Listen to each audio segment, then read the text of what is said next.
যে জুনিয়র ডাক্তাররা আন্দোলনে আসছেন, হ্যাঁ এটা ঠিক যে সরকারি হাসপাতালগুলোতে চিকিৎসা পরিষেবা জুনিয়র ডাক্তাররাই দিয়ে থাকেন, তারাই কিন্তু এটাকে ধরে রাখে বেশিরভাগ ক্ষেত্রে।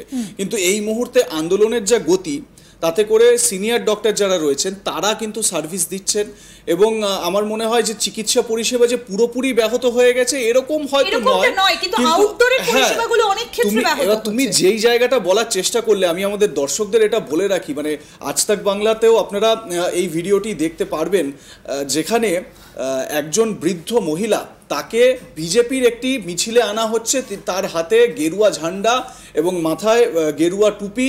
তিনি যখন তাকে প্রশ্ন করা হলো যে আপনি বিজেপির সমর্থনে এসছেন, তিনি বলছেন যে না, আমি মমতার সমর্থনে এসছি। বিধবা ভাতা দিচ্ছেন, লক্ষ্মীর ভান্ডার দিচ্ছেন, দেবাংশু ভট্টাচার্য বলছেন যে উনি সব ভাতা দিচ্ছেন, লক্ষ্মীর ভান্ডার দিচ্ছেন, বিধবা ভাতা দিচ্ছেন, মমতা নির্দোষ, মমতা কিছু করতেই পারে না। তাহলে এই একটা ছোট্ট বিষয় থেকে এটা অন্তত আমরা স্পষ্ট করতে পারি যে ঘটনাটা যেটাই মানে যা হয়েছে সেটা তো তদন্ত সাপেক্ষ বিষয়, কিন্তু এই ঘটনার প্রভাব যে খুব ভীষণ রকমভাবে মমতার গদি টলিয়ে দেবে বা মমতাকে ক্ষমতাচ্যুত করবে, এরকম বোধহয় এখনো পর্যন্ত বলার সময়টা আসেনি। কৌশিকদা, তুমি কি বলো? একদমই তাই। কারণ দেখো, কোনো সরকার তো শিখিয়ে দেয় না নির্যাতন বা চূড়ান্ত যে খারাপ কাজটা হয়েছে, সে তো কোনো সরকার শিখিয়ে দেয় না। মমতা বন্দ্যোপাধ্যায় তিনিও তো পথে নেমেছেন এবং তিনিও তো এই আন্দোলনকে সমর্থন করছে। এই যে ডাক্তাররা গত 30 ঘন্টা ব্যাপী বিবি গাঙ্গুলি স্ট্রিটের মতো জায়গায় বসে তারা যে বিক্ষোভ অবস্থান দেখালো, পুলিশ তো খুব সহিষ্ণুতার সঙ্গে সেটাকে হ্যান্ডলিং করেছে।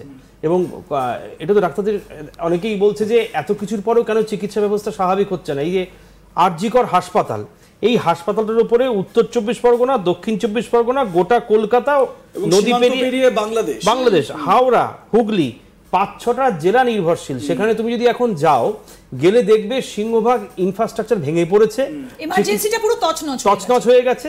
চিকিৎসকরা রাস্তায় বসে বিক্ষোভ দেখাচ্ছে। এটা যদি বিদেশ হতো বা অন্য কোথাও হতো, এইসব ডাক্তারকে কাজে ফিরতে অনুরোধ করা হতো। তারপরে যদি তারা কথা না শুনতো, চিরকালের মতো রেজিস্ট্রেশন সার্টিফিকেটটা বাতিল হয়ে যেত, যেটা মমতা বন্দ্যোপাধ্যায় সহিষ্ণুতার সঙ্গে এটাকে বজায় রেখেছেন। কারণ দিন যত যাচ্ছে মানুষের রোগ ভোগ বাড়ছে, মানুষের চাপ বাড়ছে, চিকিৎসক নেই, তারা আন্দোলন করছেন। তবে একথাটা বলাই যায়, কোনোভাবেই মমতা বন্দ্যোপাধ্যায় সরকার, তার অকাল পতন, দেশে মানে এই মুহূর্তে নির্বাচন বা রাজ্যে এই মুহূর্তে জরুরি অবস্থা, এইসবের কোনো বালাই নেই। খুব ভালোভাবে এই গোটা বিষয়টিকে তিনি নিয়ন্ত্রণ করতে পেরেছেন। সবথেকে গুরুত্বপূর্ণ বিষয় হচ্ছে, মমতা বন্দ্যোপাধ্যায় গতকাল বিধানসভায় দাঁড়িয়ে বলেছেন সিবিআই এর কাছে আমি জাস্টিস চাইছি, কেন্দ্রীয় গোয়েন্দা সংস্থার কাছে জাস্টিস চাইছি, যারা গোটা তদন্ত প্রক্রিয়াটিকে নিয়েছে এবং নিয়ে যেটা করা হলো পুরো এটাকে ঘুরিয়ে দেওয়া হচ্ছে অভিমুখটা। এই যে নারী নির্যাতন এবং নৃশংসভাবে হত্যা, সেই বিষয়টাকে নিয়ে কাউকে গ্রেফতার না করে দুর্নীতির দায়ে একজনকে গ্রেফতার করা হলো। তার মানে দেখো, দুদিকে চলে গেল সম্পূর্ণভাবে। এর থেকে প্রমাণিত মমতা বন্দ্যোপাধ্যায়ের সরকার আদৌ এখন পড়বে না। কারণ সামনে পুজো আসছে, পুজোর সময় মহার্ঘ ভাতা ডিক্লেয়ার করবেন মমতা বন্দ্যোপাধ্যায়, মানে ডিএ সরকারি কর্মচারীদের বেশ কিছু শতাংশ বোনাস রয়েছে। তুমি জানো, এর মধ্যেই সিভিক ভলেন্টিয়ারদের বোনাস বাড়িয়ে দিয়েছে, পেনশন স্কিম তাদের বাড়িয়ে দেওয়া হচ্ছে, সেটাও বাড়ি প্রায় 6 লাখ টাকা করা হয়েছে। মানে তাদের অবসরকালীন ভাতা দেওয়া হবে 6 লাখ টাকা। কম কথা নয়, যেটা অতীতের কোনো সরকার করেনি। মমতা বন্দ্যোপাধ্যায় সরকার মোটেই পড়বে না, এটা মানে যে কেউ বলতে পারে। এখন হ্যাঁ, বিরোধিতা করার জন্য তো বিরোধীরা বলতেই পারে যে মমতা বন্দ্যোপাধ্যায় সরকার আর 2 মাস রয়েছে, যে কোনো মুহূর্তে মমতা বন্দ্যোপাধ্যায় সরকার পড়ে যেতে পারে। কিন্তু মমতা বন্দ্যোপাধ্যায় দীর্ঘদিনের রাজনীতিবিদ, খুব সূক্ষ্ম মাথা নিয়ে তিনি রাজনীতি করেন। এই সরকার এখনো 1.5 বছর নির্বাচন না আসা পর্যন্ত অটুট থাকবে। সরকারের পরিচালন ব্যবস্থা সম্পূর্ণভাবে নিয়ন্ত্রিত হবে নবান্ন থেকেই। এবারে এই যে ঘটনাটা ঘটে গেছে, তার জাস্টিস বা ইনসাফ সেটাও কিন্তু খুব তাড়াতাড়ি পাওয়া যাবে বলে মনে করা হচ্ছে। কারণ যেভাবে গতি প্রকৃতি যাচ্ছে, যদি কোনো চিকিৎসকরা ফের আবার রাস্তায় বসেন, তারা তাদের দায়িত্বে বসবেন। কারণ যখন চিকিৎসা ব্যবস্থাকে বিঘ্নিত করে তো কোনো লাভ হবে না। যিনি মারা গেছেন তিনিও একজন চিকিৎসক ছিলেন এবং তার ব্যাকগ্রাউন্ড দেখো, সে 36 ঘন্টার চিকিৎসা করেছেন এবং খুব নামী একজন সফল ডাক্তার ছিলেন। তিনিও চাইতেন না যে চিকিৎসা ব্যবস্থা কোনো মতে বিঘ্নিত হোক। যে ঘটনা ঘটেছে, সরকার এবং প্রশাসন যৌথভাবে এটার বিরোধিতা করছে এবং ব্যবস্থা নিচ্ছে।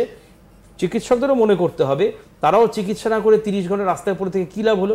এবং তাদের আমি বলবো যে এটা কিছুটা হয়তো এখতিয়ার বহির্ভূত। একটি সিট দ্বারা তারা নিয়ে গেলেন নগরপালের সামনে, যে তার সিট দ্বারা বিক্রি হয়ে গেছে। এটাকে আমরা পারি সাংবিধানিকভাবে? কি পারি? আমরা এই আবেগের বশে করে যাচ্ছি অনেক কিছুই, কিন্তু সাংবিধানিকগতভাবে লালবাজারের মতো জায়গায় হেডকোয়ার্টার যেটা, সেখানে একজন নগরপাল তাকে আমি একটা শিরদাঁড়া দেখাচ্ছি যে আপনি শিরদাঁড়াটা বিক্রি করে দিয়েছেন, এটা আমরা মুখে বলতে পারি, কিন্তু তার সামনে সরাসরি তার পথটাকে তো আমি অপমান করছি। আমি নগরপাল পথটাকে চিহ্নিত করে তাকে কলঙ্কিত করছি যে আপনার শিরদাঁড়া নেই। তার মানে কি তার অতীতে যারা নগরপাল ছিলেন, ভবিষ্যতে যারা নগরপাল হবেন, তারাও কিন্তু কালিমালিপ্ত হচ্ছেন কালকের ঘটনায়। এবং একই সঙ্গে কৌশিকদা একটা কথা আমাকে বলো, সেটা হচ্ছে কি এই যে এই 2024-এর যে ভোটে যে বিপুল ভোটে জিতে আসা, মানে প্রচুর পরিমাণে ভোট পাওয়া এবং গতবারের থেকে ভোট পার্সেন্টেজ লোকসভা ভোট, একই সঙ্গে লোকসভা ভোট পার্সেন্টেজ বাড়ানো এবং আসন বাড়ানো, এই যে এর একটা মূল কারণ তো অবশ্যই লক্ষ্মীর ভান্ডার। দেখো এর মধ্যেও কিন্তু মমতার যদি আমরা যদি টেকনিক্যালি ব্যাপারগুলো দেখি, তাহলে মমতার সরকারের কিন্তু প্ল্যান রেডি হয়ে গেছে 26-এর আগে আমরা ঠিক কি কি বিষয় মানুষকে প্রতিশ্রুতি দেব এবং সেগুলো ইমপ্লিমেন্ট করব, এবং নির্বাচনী ইস্তেহারে কোন কোন বিষয়গুলো উঠে আসবে সেটা এখন থেকেই বোধহয় একটা ছককষা হয়ে গেছে। একদমই তাই, কারণ তুমি জানো যে এখন আইপ্যাক নেই, এখন প্রশান্ত কিশোরের জায়গায় আরেকজন এসছে, প্রতীক জৈন, সেও পিজে। সবাই মিলে বৈঠকও হয়েছে গত শুক্রবার, আমি শুনলাম বৃহস্পতিবার বিকেলে অভিষেক বন্দ্যোপাধ্যায়, পিকে এবং মমতা বন্দ্যোপাধ্যায় রুদ্ধদ্বার বৈঠক, সন্ধ্যে 8:30 থেকে অনেক রাত পর্যন্ত, 10:30, 11টা পর্যন্ত। সেখানে কিন্তু বর্তমান সাম্প্রতিক পরিস্থিতি এবং ডাক্তারদের এই অনড় অবস্থান, সেটাকে কিভাবে সমান্তরাল পথে আনা যায় এবং কিভাবে মানুষকে আরও বেশি নিয়ন্ত্রণ করা যায়। কারণ যেভাবে একের পর এক ক্ষোভ বেড়ে চলেছে, যেটা কিছুক্ষণ আগে আলোচনা করছিলাম, যে ক্ষোভ, এটা কি বাংলাদেশ না, এটা বাংলাদেশ নয়, বাংলাদেশ একটা দেশ এবং সেখানে কিন্তু একটা গোটা রাষ্ট্র, আর এটা একটা অঙ্গরাজ্য। বাংলাদেশের সঙ্গে পশ্চিমবঙ্গকে মেলালে কোনোভাবেই চলবে না। বাংলাদেশের মানুষের মধ্যে এখনো অপ্রাপ্তির অনেক যন্ত্রণা রয়েছে। না কৌশিক, আমি এই জায়গা থেকে একটা বিষয় তোমার কাছে আসবো, সেটা হচ্ছে যে এই যে আমরা এর আগে ওই যে গণ অভ্যুত্থান বা গণ আন্দোলন তো বিভিন্ন জায়গায় দেখেছি, বাংলাদেশেও আমরা দেখেছি 1971-এর মুক্তিযুদ্ধের ব্যাপারে আমরা সবাই জানি। বাংলাদেশে আবার নতুন করে, বাংলাদেশে এখন যারা অন্তর্বর্তী সরকার এবং ছাত্র সমাজ, তারা বলছে নতুন সূর্যোদয়, নতুনভাবে আমরা স্বাধীন হলাম।